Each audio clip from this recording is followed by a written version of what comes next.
तेल के बाजार की इस पूरी तस्वीर में भारत की भूमिका बेहद अहम है। तेजी से बढ़ती अर्थव्यवस्था और विशाल आबादी की जरूरतों ने देश में तेल की मांग को लगातार बढ़ाया है। उत्पादन, खपत और आयात के बीच संतुलन बनाए रखना सरकार और उद्योग दोनों के लिए बड़ी चुनौती बना हुआ है। ऐसे में समझना जरूरी है कि इस वैश्विक समीकरण में भारत आखिर किस स्थिति में खड़ा है।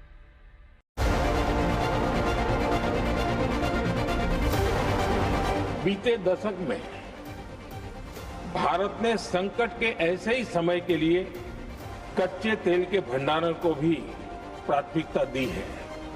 हमारी तेल कंपनियां संकट के समय के लिए काफी मात्रा में पेट्रोल और डीजल का भंडार रखती है। 11 वर्षों में 53 लाख मीट्रिक टन से अधिक का स्ट्रेटेजिक पेट्रोलियम रिजर्व भी डेवलप किया गया है और 65 लाख मीट्रिक टन से अधिक के रिजर्व की व्यवस्था पर देश काम कर रहा है। बीते दशक में भारत की रिफाइनिंग कैपेसिटी भी अच्छी खासी बढ़ाई गई है। सदन को और देश को ये आश्वासन देना चाहता हूं कि भारत के पास क्रूड ऑयल के पर्याप्त स्टोरेज के और निरंतर सप्लाई की व्यवस्थाएं हैं। धरती के नीचे छिपा तेल एक बार फिर से दुनिया की राजनीति तय करने लगा है। भारत की तेजी से बढ़ती अर्थव्यवस्था को बनाए रखने की जरूरत ने हर साल तेल की जरूरत को बढ़ाया है। हम कुल मिलाकर के भारत में आज 57 से 58 लाख बैरल तेल प्रतिदिन कंज्यूम करते हैं और उसमें से 52 लाख बैरल हम आयात करते हैं। अपने देश में भी हमारे काफ़ी उत्पादन है, लेकिन हमारी तेल की खपत जो है दुनिया में तीसरे नंबर पे दुनिया में हम तीसरे नंबर पे हैं तेल के कंजम्पशन के बारे में, उपभोग के बारे में। इसलिए हमको भारी मात्रा में आयात करना पड़ता है क्योंकि वाहन की संख्या बढ़ रही है, कुकिंग गैस की संख्या बढ़ रही है और हमारे देश की अर्थव्यवस्था तेजी से आगे बढ़ रही है। जितना विकास होगा उतना तेल की जरूरत पड़ेगी। भारत अपनी कुल जरूरत का 85% तेल आयात करता है, यानी भारत दूसरे देशों के एनर्जी रिजर्व्स और तेल पर निर्भर है। भारत में जितनी भी गाड़ियां चलती हैं, जितने भी वाहन उड़ते हैं, जहाज उड़ते हैं, उन सब की निर्भरता विदेशों से आने वाले उस तेल पर है जो देश की खपत का 85% हिस्सा पूरा करता है। भारत में बहुत ही कम तेल के साधन हैं, जिनमें से कुछ बॉम्बे के पास और महासागर में और कुछ कच्छ के इलाके में पाए जाते हैं। लेकिन सवाल यह है कि जब भारत पहले से ही मिडिल ईस्ट पर इतना निर्भर था, तो फिर तेल खरीद की रणनीति बदलने की जरूरत क्यों पड़ी? दरअसल वैश्विक राजनीति, युद्ध, प्रतिबंध और तेल की कीमतों में लगातार उतार चढ़ाव ने भारत को नई सोच अपनाने पर मजबूर किया।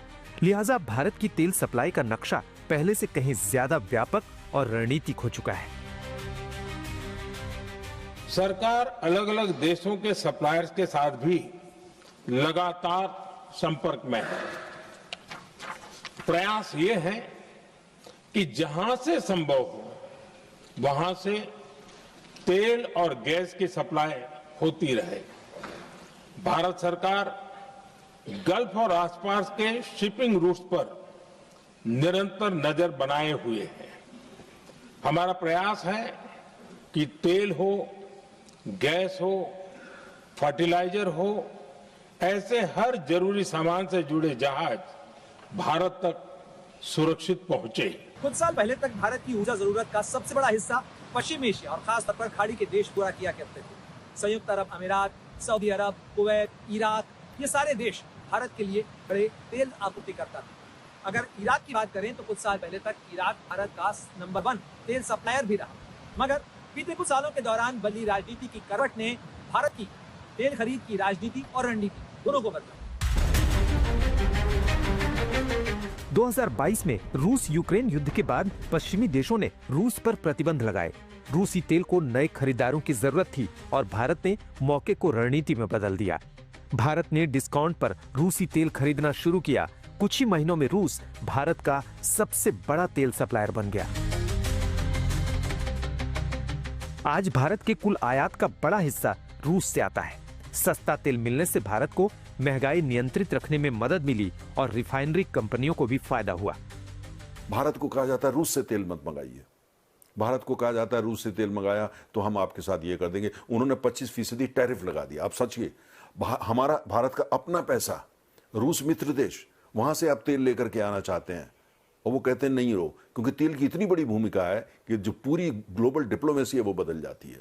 तो इसलिए आप देख रहे हैं कि तेल एक ऐसी चीज है जो आज की अर्थव्यवस्था में जो है, जिससे आज से 40 साल पहले थी या 50 साल पहले थी या 60 साल पहले थी, अभी वो और आने वाले 20 साल तक जो तेल है वही दुनिया की अर्थव्यवस्था की धुरी रहने वाला है। भारत की जरूरत का अधिकतर तेल समुद्र के रास्ते भारतीय बंदरगाहों तक पहुंचता है, यानी खाड़ी के देशों से पारस की खाड़ी और उसके बाद स्ट्रेट ऑफ हॉर्मूज के रास्ते होते हुए जहाज भारतीय बंदरगाहों तक पहुंचते हैं। ऐसे में पश्चिम एशिया के इलाके में होने वाले किसी भी तनाव का सीधा असर भारत की ऊर्जा सुरक्षा पर पड़ता है। यही वजह है कि भारत ने बीते कुछ सालों के दौरान अपनी ऊर्जा सप्लाई या तेल खरीद को विविध बनाने पर जोर दिया है। अमेरिका, ब्राजील, नाइजीरिया और कनाडा समेत दुनिया के कई देशों के साथ भारत तेल के सौदे कर रहा है ताकि किसी भी एक देश पर ऊर्जा जरूरतों के लिए निर्भरता को कम किया जा सके। दिलचस्प बात यह है कि भारत सिर्फ तेल खरीदता ही नहीं बल्कि दुनिया के बड़े रिफाइनिंग हब में भी बदल चुका है। गुजरात की जामनगर रिफाइनरी समेत कई आधुनिक रिफाइनरियां कच्चे तेल को पेट्रोल डीजल में बदलती हैं। और सिर्फ बदलती ही नहीं, भारत इन पेट्रोलियम उत्पादों को दूसरे देशों को निर्यात भी करता है। यानी भारत कच्चा तेल आयात करता है और तैयार ईंधन बेचकर बाजार में अपनी मजबूत मौजूदगी भी दर्ज कराता है। इसे इस तरह से समझें, भारत अलग अलग देशों से कच्चा तेल यानी क्रूड ऑयल खरीदता है। क्रूड ऑयल जमीन से निकलने के बाद सीधे इस्तेमाल के लायक नहीं होता। इसे अलग अलग ईंधनों में बदलकर रिफाइनरी में एक खास प्रक्रिया अपनाई जाती है जिसे फ्रैक्शनल डिस्टिलेशन कहा जाता है। और भारत यही करता है, कच्चा तेल खरीदकर पेट्रोल और डीजल तैयार करता है। सबसे पहले कच्चे तेल को बड़े भट्ठी यानी फर्नेस में बहुत ज्यादा तापमान पर गर्म किया जाता है।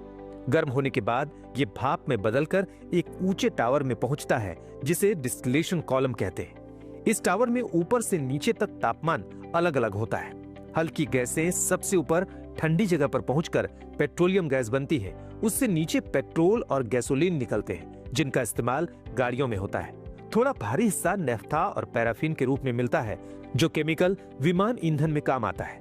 इसके नीचे डीजल बनता है जो ट्रक और बसों का मुख्य ईंधन है। और नीचे भारी फ्यूल ऑयल और लुब्रिकेटिंग ऑयल निकलते हैं जिनका इस्तेमाल जहाजों और मशीनों में होता है। सबसे नीचे बचता है बिटुमेन या कोलतार जिससे सड़कें बनाई जाती हैं। यानी एक ही कच्चे तेल से रोजमर्रा की जिंदगी चलाने वाले कई जरूरी ईंधन तैयार होते हैं। भारत के कई राज्यों में अब डिस्टिलेशन हो रहा है, लिहाजा तेल के वैश्विक खेल में भारत अब सिर्फ खरीदार नहीं रहा बल्कि एक रणनीतिक खिलाड़ी बन चुका है। यानी तेल आयात करने में भारत अब 5वें नंबर पर पहुंच गया है, कभी नंबर 2 हुआ करता था। आज पाकिस्तान 81% क्रूड ऑयल आयात करता है, Japan 57%, Thailand 56%, south Korea 55%, Bharat 50%, Taiwan 40%, चीन 35%, मलेशिया 29%, सिंगापुर 27% क्रूड ऑयल आयात करता है। 20% दुनिया का तेल, 20% दुनिया का गैस इजीली रिप्लेस नहीं हो सकता। अभी तो कुछ स्टॉक्स चल रहे हैं जिनकी वजह से हमारे को इतनी तंगी नहीं हो रही है फिलहाल, पर आगे आने वाले दिनों में अगर ये खिंचता है तो काफ़ी तंगी सभी देशों को, काफ़ी देशों को महसूस होगी, दुनिया के कई देशों को महसूस होगी इंक्लूडिंग इंडिया, क्योंकि इंडिया करीब 91% दुनिया का तेल अपना कंजम्पशन इंपोर्ट करता है, जिसमें से करीब 50% स्ट्रेट ऑफ हॉर्मूज से आता है। पहले क्रूड ऑयल, LNG, LPG ऐसी एनर्जी जरूरतों के लिए 27 देशों से इंपोर्ट किया जाता था। वहीं आज भारत 41 देशों से एनर्जी इंपोर्ट करता है। सस्ती खरीद, अलग अलग स्रोतों से आयात और मजबूत रिफाइनिंग क्षमता के जरिए भारत अपनी ऊर्जा को संतुलित करने की कोशिश कर रहा है, क्योंकि आने वाले समय में आर्थिक विकास की रफ्तार सिर्फ उद्योग या तकनीक से नहीं बल्कि ऊर्जा की उपलब्धता से तय होगी। और जब तक दुनिया तेल पर चल रही है, भारत की भूमिका इस बाजार में और भी निर्णायक होती जाएगी।